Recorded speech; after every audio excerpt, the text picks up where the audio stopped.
नमस्कार दोस्तों, आप सभी का एक बार फिर से स्वागत है आपके ही प्यारे YouTube चैनल क्रोशिया ब्लॉग्स में। आज के मेरे वीडियो का टॉपिक है सीजनल वर्क परमिट क्या होता है, सीजनल वर्क परमिट में क्या जाना चाहिए कि नहीं जाना चाहिए, और सीजनल वर्क परमिट में क्या सैलरीज मिलती है, और सीजनल वर्क परमिट में अगर आप क्रोशिया गए हैं तो उसके बाद आपको क्या स्टेप और प्रोसीजर फॉलो करना है कि आपका जॉब कंटिन्यू रहे क्रोशिया के अंदर ही। तो इस विषय में मेरे पास बहुत सारी क्वेरीज आ रही थी कि क्रोशिया के सीजनल वीज़ा पे आप कोई सा वीडियो बनाइए। तो मैंने अपने एक फ्रेंड्स हैं जो कि वहाँ पे शेफ है, तो मैंने उनसे कुछ जानकारी जुटाई है। तो वही आपको इंफॉर्मेशन मैं आपको प्रोवाइड करने वाला हूँ आज के इस वीडियो में कि सीजनल वीज़ा क्या होता है, और सीजनल वीज़ा में आपको क्या सैलरी मिलती है, और सीजनल वीज़ा के बेनिफिट्स क्या हैं। आइए सबसे पहले जानते हैं कि सीजनल वीज़ा होता क्या है। देखिए, सीजनल वीज़ा होता है 6 मंथ का। तो देखिए, क्रोशिया में जो समर वेकेशन चालू होते हैं अप्रैल से लेकर सितंबर एंड तक चालू होते हैं, ठीक है। तो इसके लिए वो क्रोशिया के जो एम्प्लॉयर हैं वो हायरिंग करते हैं सी साइट्स में। जो सीजनल वीज़ा होता है, सबसे पहले तो आप ये समझिए, सीजनल वीज़ा जो भी सी साइट्स हैं, स्प्लिट जगह, और जो भी उनके सी साइट्स के एरिया हैं, वहाँ पे रिजॉर्ट्स हैं, उनके रेस्टोरेंट्स हैं, उनके होटल्स हैं, ठीक है सर। तो वो एम्प्लॉयर वहां पे हायरिंग करते हैं सीजनल वीजा के हिसाब से, ठीक है सर। देखिए, अभी आपने जाना कि सीजनल टाइम क्या होता है क्रोशिया के अंदर। अब जानेंगे कि सीजनल वीजा की हायरिंग कब करते हैं वहां के एम्प्लॉयर। देखिए, जब सीजनल स्टार्ट होता है उनका अप्रैल से लेके सितंबर एंड तक, तो वो जो भी एम्प्लॉयर हैं वहां पे, जो रिजॉर्ट्स वाले हैं, होटल्स वाले हैं, तो वो अक्टूबर नवंबर में हायरिंग करना स्टार्ट कर देते हैं। अपनी वैकेंसीज ओपन कर देते हैं। जो भी उनकी रिक्वायरमेंट होती है, जैसे शेफ की हुई, असिस्टेंट शेफ की हुई, हेल्पर की हुई, किचन हेल्पर, ठीक है। और जैसे सीजनल में एक और चीज बता रहा हूँ सर, अभी जैसे एग्रीकल्चर के भी सीजनल वीजा निकलते हैं। तो जैसे फ्रूट पिकिंग जॉब हो गया, जैसे आपको एप्पल पिक करना है, ग्रेप्स को निकालना है, जो भी यानी समर के हिसाब से जो भी उनकी क्रॉप आएगी, यानी फ्रूट की क्रॉप आती है, तो फ्रूट पिकिंग जॉब मान लीजिए, ये होती है आपकी सीजनल वीजा की सर। तो ये सब लोग हायरिंग करते हैं, जो भी वहाँ पे एम्प्लॉयर हैं। अक्टूबर नवंबर से आपकी हायरिंग करना चालू कर देते हैं। आपकी जो प्रोफाइल लेते हैं वो उसको ले लेते हैं और उनका प्रोसेस स्टार्ट कर देते हैं, क्योंकि उनको भी मालूम है आज जो पहले क्रोशिया का प्रोसेस था वो 2 से 3 महीने में आप क्रोशिया पहुंच जाते थे। लेकिन जब से शेनेगन में आया है क्रोशिया, तो अब उनको भी मालूम है कि 6 महीने लग रहे हैं। वर्क परमिट आने में भी उनको 2 से 2.5-3 महीने भी लग रहे हैं।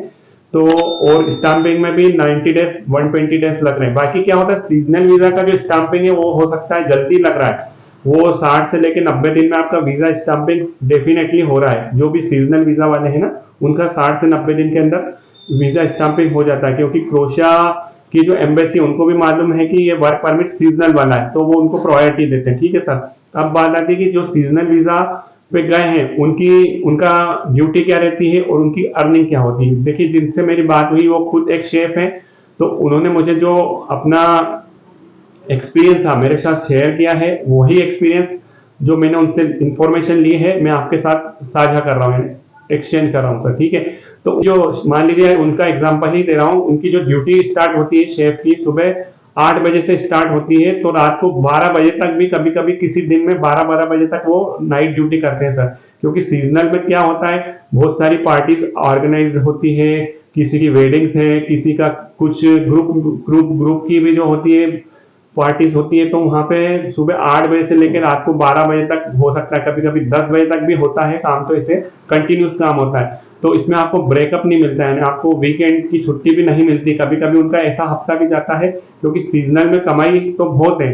कहने का मतलब आपको हार्ड वर्क करना है, और आप जो हार्ड वर्क कर रहे हैं तो उसके हिसाब से आपको उतना पेमेंट भी मिलता है, क्योंकि 8 घंटे की ड्यूटी के बाद आपको ओवर टाइम मिलता है। तो आप ज्यादा से ज्यादा अर्निंग कर सकते हैं सीजनल जॉब में, ठीक है सर। और इसमें क्या होता है, एक आपका जैसा फ्रूट पिकिंग का जॉब को आप मान लीजिए आप उसमें गए हैं, तो उसमें भी यही होता है। देखिए, वहां सुबह आपको 7 बजे जाना है अर्ली मॉर्निंग, और आपकी 8 घंटे की ड्यूटी 3 बजे खत्म हो जाएगी। तो जैसा कि क्रोशिया में है कि आपको इवनिंग में 7 से 8 बजे तक सनसेट नहीं होता है, ठीक है, 9 बजे तक नहीं होता है। बाकी वहां पर जो है आपको 6 से 7 बजे तक वो आपको फ्रूट पिकिंग करना है, यानी आपको 3 बजे के बाद 4 से 5 घंटे पर डे का ओवर टाइम मिल सकता है, मिलता ही है कई केस में। तो तो आपकी जो अर्निंग होगी क्रोएशिया के अंदर सीजनल वीजा में, वो जो आपके 1 ईयर वाले वीजा पे गए हैं उनसे आपकी ज्यादा ही अर्निंग होती है, क्योंकि आपको ओवर टाइम बहुत ज्यादा मिलता है। सीजनल वीजा है ना, टाइम पीरियड के हिसाब से लिमिटेड होता है ना, तो इसमें आपकी अर्निंग भी ज्यादा होती है और हो सकता है आपको इसमें 7 दिन काम भी करना पड़ सकता है सर। ठीक है, अब जानते हैं कि जैसे आपका सीजनल वीजा समाप्त हो रहा है तो उस कंडीशन में आपको क्या करना है। देखिए, जब आपका, जैसे आपको सबसे पहले मैं एग्जांपल देता हूं, जैसे आप फ्रूट पिकिंग में गए, तो फ्रूट पिकिंग का जॉब तो एग्रीकल्चर का है। ठीक है, तो इसके बाद आपको करना क्या है, आप 2 से 3 महीने के अंदर आपके जो क्रोएशिया में आपके फ्रेंड्स बन गए हैं या जो भी आपके कॉन्टेक्ट्स हुए हैं,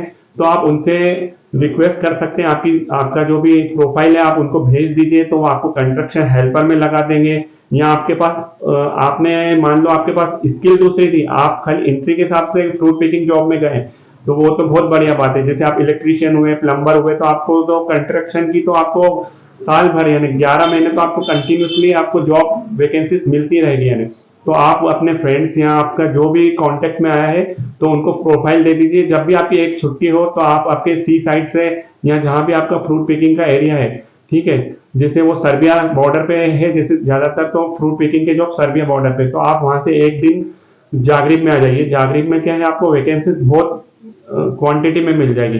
ठीक सर, अब बात आती मेरे उन भाइयों की जो कि शेफ में है या किचन हेल्पर में गए हैं या वेटर में गए हैं या किचन असिस्टेंट जॉब में गए हैं, तो उनके लिए बात आती है कि उनको 6 मंथ होने के बाद क्या करना है। देखिए, कई बार क्या होता है, जो आपका एम्प्लॉयर है उसकी प्रॉपर्टीज तो स्प्लिट जदर में तो है ही है, और उनके रेस्टोरेंट्स या होटल्स जागरिब में भी हैं या जागरिब के आसपास के एरियो में भी है, तो वो आपको वहां से वहां ट्रांसफर कर देते हैं, तो आपको कोई टेंशन लेने की दिक्कत नहीं। हाँ, उन मेरे भाइयों को जरूर टेंशन होगा जिनके एम्प्लॉयर की खाली सी साइट्स में ही प्रॉपर्टीज है और वो आपको केवल 6 मंथ का ही परमिट पे तो आप गए हैं, तो वो आपका परमिट एक्सटेंड नहीं कर रहे हैं। तो उस केस में आपको क्या करना है सर, आपको जागरिब जाना है। जागरिब में बहुत सारे होटल्स हैं और बहुत सारे रेस्टोरेंट्स हैं, और जब आपका एम्प्लॉयर आपको बोल दे कि आपको केवल 6 महीने का ही वर्क परमिट मिला है, मैं आपको कंटिन्यू नहीं रख पाऊंगा, तो उस स्थिति में आप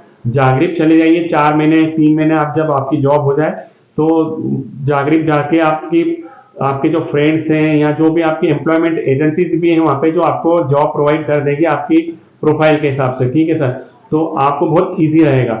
नहीं तो क्या हो रहा है, आपके 6 महीने वहाँ कंप्लीट हो गए, फिर आपके जदर स्प्लिट से यहाँ जागरिब आओगे, तो आपको 1 से 2 महीना तो आपको जॉब ढूंढने में लग जाएगा, और जो आपने 6 महीने में थोड़ा सा कमाया है तो उसमें आपका एक्सपेंसेस भी खत्म होगा और आपको थोड़ा सा परेशान भी होना पड़ेगा सर। तो आप सबसे पहले यही प्रिपेयर हो जाइए कि आपका जॉब मालूम है आपको 6 महीने में खत्म हो रहा है और आपको कंपनी कहीं और ट्रांसफर नहीं कर रही, तो उस स्थिति में सबसे बढ़िया यही मैं आपको सजेशन दूंगा सर कि आप है ना, आपके फ्रेंड्स या जो भी एम्प्लॉयमेंट एजेंसीज है उनको आपकी प्रोफाइल लेके आइए, वो आपके लिए जॉब सिक्योर कर देंगे। ठीक है सर, चलिए अब जानते हैं कि आप होटल इंडस्ट्री में जा रहे हैं। अगर आप एज अ शेफ जा रहे हैं तो आपकी सैलरी मिनिमम 1000 यूरो से बेसिक रहती है। उसके बाद आपका जो अकोमोडेशन फ्री रहता है, आपको फूड दोनों टाइम का मील मिलता है और आपको ओवर टाइम मिलता है। तो अगर आप शेफ की पोजीशन पे गए हैं तो आप 1000 से लेकर 1500 यूरो के बीच आपकी सैलरी रहेगी। ठीक है सर, और अगर आप असिस्टेंट पे गए हैं या आप हेल्पर में गए हैं तो आपकी बेसिक सैलरी 700 से 800 यूरो रहती है। इसके बाद आपको ओवर टाइम दिया जाता है, आपका अकोमोडेशन तो फ्री रहता है, दोनों टाइम का मील भी आपका फ्री रहता है सर। तो आपकी सैलरी जो रहेगी 800 से लेकर 1100 यूरो रहेगी। देखिए, चलिए अब बात करते हैं फ्रूट पिकिंग जॉब्स की। जो फ्रूट पिकिंग या एग्रीकल्चर जॉब में आप जाते हैं तो आपकी बेसिक सैलरी रहती है 700 यूरो और इसमें आपको अकोमोडेशन फ्री दिया जाता है, 1 टाइम का ऑन ड्यूटी मील भी फ्री दिया जाता है यानी। और इसमें आप जो ओवर टाइम करते हैं तो आपकी around 1000 euro 1100 euro per month की सैलरी हो जाती है। मैं जानना चाहता, तो मेरे आज के वीडियो का यही टॉपिक था, क्या आपको क्रोएशिया में सीजनल वीजा में जाना चाहिए? हाँ बिल्कुल, आप जा सकते हैं, इसमें कोई प्रॉब्लम नहीं है। आप सीजनल वीजा में जाइए और जब आपका सीजन खत्म हो रहा है तो आप ये जो मैंने आपको स्टेप्स बताइए, आप इस टाइप से आपका जो काम है पहले से ही ढूंढ लो। दूसरा एम्प्लॉयर को आप पहले से ही सर्च करके रखिए, उसको आपकी प्रोफाइल लेके आइए ताकि वो आपका वर्क परमिट का प्रोसेस स्टार्ट कर सके, क्योंकि 2 से 2.5 महीने आपको अभी मालूम है लग रहे हैं। अगर आप इनसाइड जागरिब भी हैं तो आपको 2 से 2.5 महीने लग जाएंगे वर्क परमिट मिलने में। ठीक है, तो आपको जो आगे परेशानी होने वाली, तो आप उस चीज से बच पाएंगे सर, क्योंकि आपका यहाँ जॉब तो कंटिन्यू चल रहा है और आपने आगे की भी प्लानिंग कर रखी, तो ये आपके लिए बहुत बेस्ट रहेगा सर। तो मेरे आज के वीडियो का यही टॉपिक था। आई होप मेरे आज के वीडियो से मेरे उन भाइयों को जरूर जानकारी मिली होगी जो इन फ्यूचर या तो क्रोएशिया में सीजनल वीजा पे हैं, या मेरे पास जो भी टॉपिक्स आए हैं मैं उनसे रिलेटेड वीडियो बनाता आया हूं और बनाता रहूंगा, ताकि मेरे उन भाइयों को फायदा होगा जो भी क्रोएशिया के लिए प्लान कर रहे हैं। ठीक है सर। तो और थोड़ा सा एक मैं वीडियो के अंत में यही कहना चाहूंगा, थोड़ा सा जो अभी बहुत स्कैम हो रहा है, मेरे पास कल भी एक कॉल आया था, एक नेपाल के भाई साहब हैं, उनको भी एक फेक वर्क परमिट मिल चुका है, उनके साथ भी स्कैम हो चुका है। तो आप थोड़ा सा अलर्ट रहिए। तो जब भी आपको वर्क परमिट मिले तो आप थोड़ा सा उसको चेक करवाइए, तो क्या होगा, आप स्कैम से बच पाएंगे सर। तो करते हैं वीडियो का अंत। जय श्री महाकाल, जय श्री कृष्णा। धन्यवाद सभी मेरे भाइयों का।